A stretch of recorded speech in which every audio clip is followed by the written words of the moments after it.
Under the cold morning sun above Italy in early 1944, the sky looked calm, almost peaceful, the kind of silence pilots learned never to trust. Deep inside their P-51 cockpits, the Tuskegee Airmen of the 332nd Fighter Group were scanning the horizon, their red, painted tails glinting like sparks against the pale blue. They were used to being doubted, used to whispers from their own side calling them inferior, reckless, or worse. But nothing stung quite like what enemy pilots had begun saying over the radios, mocking their red tails, calling them easy targets, bragging they would pick them off one by one. The Germans had no idea how wrong they were. The first time the red tails heard the mockery, it came from a Luftwaffe ace with a smooth, arrogant tone. "Red tails, where are you? We see your pretty paint. Come dance." It was a taunt meant to rattle them. But inside the cockpit of his P-51, a young lieutenant named Charles H. Dryden steadied his breathing. He had lost friends already, not to the enemy, but to a system that wanted him and every man in his squadron to fail before they ever stepped into a fighter. That mockery didn't rattle him, it focused him. It lit something deep in his chest that felt like steel. Far ahead, 4 B-17 bombers rumbled forward, trusting the red tails to keep them alive. The big ships flew heavy, carrying bombs meant for German factories that kept the Nazi war machine alive. The Germans knew that if they broke the escorts, the bombers would fall like wounded birds.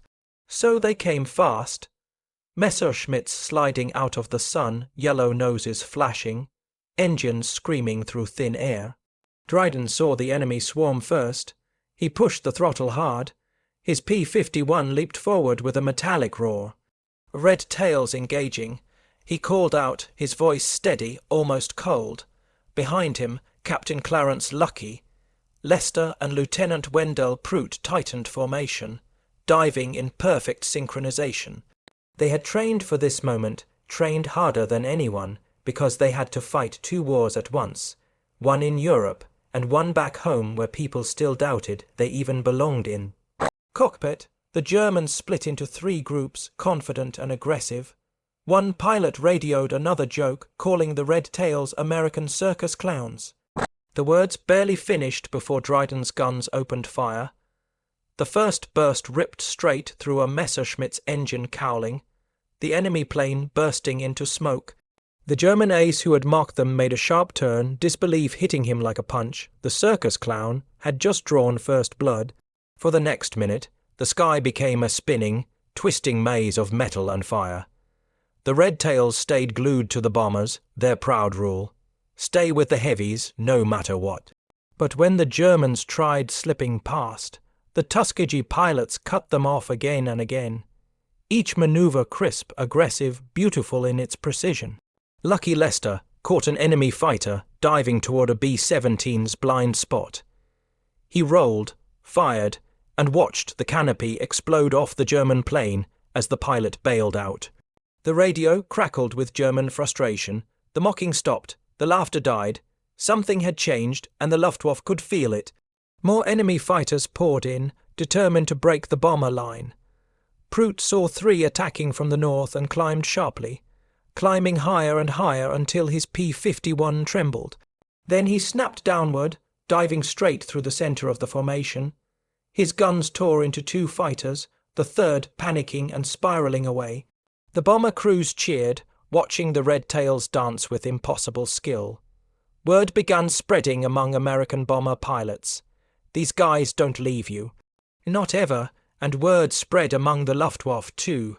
The red tails were not the weak link. They were a wall. As mission after mission passed, the German jokes disappeared. Their tone changed from arrogance to irritation, then to fear. The same pilots who once mocked the red, painted tails now warned each other, if you see red tails, leave the bombers alone. But the red tails weren't done. Not even close. By mid-1944, their kill count had begun to rise faster than anyone in Allied command expected. Every victory carried weight. Every downed enemy plane was a reminder of the price paid to get here. And though the Germans no longer mocked them, the memory of those early taunts stayed with the men. It pushed them, it sharpened them, it made every trigger pull feel like justice. On one mission over Romania, with flak bursting around the bombers like black flowers, the red tails found themselves outnumbered almost 3-1. The German formation was led by an ace with over 40 kills, a pilot known for his brutal efficiency and for boasting on open channels that the 332nd was nothing but decoration. That day, he would meet the German ace who led the attack that day, was a man the Luftwaffe treated like a legend. His Bf 109 carried a black and white spiral on the nose, something bomber crews recognized instantly, a warning that death was coming fast. He had spent months studying American escort patterns. He believed he understood every weakness in their formations. But he did not understand the red tails. He did not understand their discipline, or the fire burning inside men who had been told their whole lives that they would never be good enough. He approached from high above the bomber column, diving with perfect timing, saving his fire until the very last second. His target was the lead B-17, the one carrying the bombardier responsible for the day's strike. If he could take that ship out, the entire mission would collapse. But before he reached firing distance, a red-tailed P-51 rose into view like a steel arrow. It was flown by Captain Charles Magee, calm, focused, and already predicting the Germans' next move. Magee didn't wait. He fired a burst that streaked past the enemy's canopy, forcing the ace to break his attack. The German pulled up hard, surprised at the speed and accuracy of the red-tail pilot who had cut him off. He tried another angle, looping behind the bomber formation, but Magee stayed glued to him.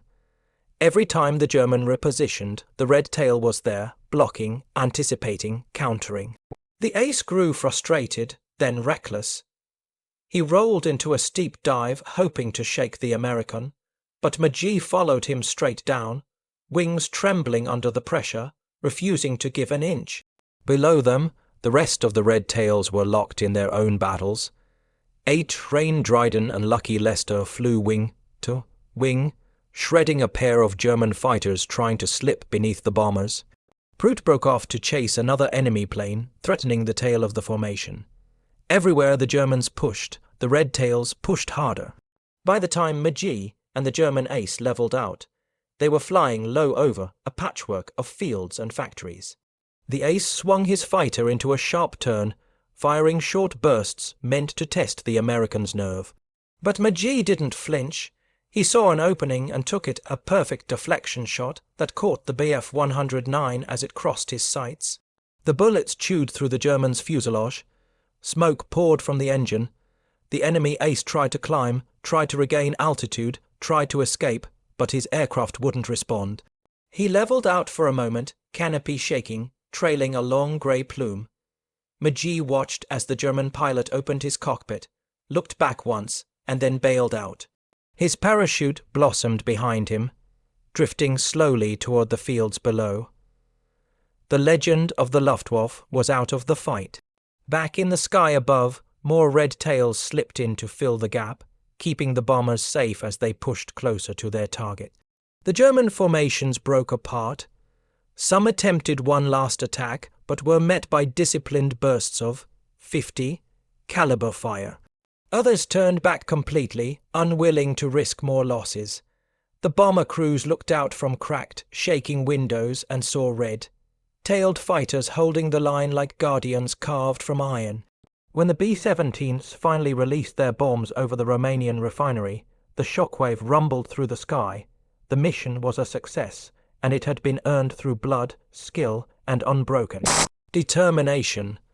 On the way home, the red tails flew tight, protective, never drifting from the formation. The bomber crews radioed their thanks, voices full of relief. Some had flown dozens of missions, and still had never felt as safe as they did behind the 332nd. And word continued to spread. If the red tails are with you, you're coming home. By the end of the war, the Tuskegee Airmen had racked up more than 100 aerial victories. They had shattered the mockery, silenced the doubt, and rewritten expectations written against them since the day they first put on a uniform. The Germans no longer laughed when they saw red paint flashing under the sun. They ran. Back home, change came slowly, but the record of the red tails remained carved into history. Every kill, every bomber saved, every mission completed became proof of something larger than war itself. Proof of what happens when men fight not only an enemy in the sky, but a system that tried to stop them from ever taking off. And still, even as the war faded into memory, pilots like Magee, Dryden, Prout, and Lester carried the weight of those missions with quiet pride, remembering the flames, the fear, the triumph, and the long red tails that once cut across the sky like a promise.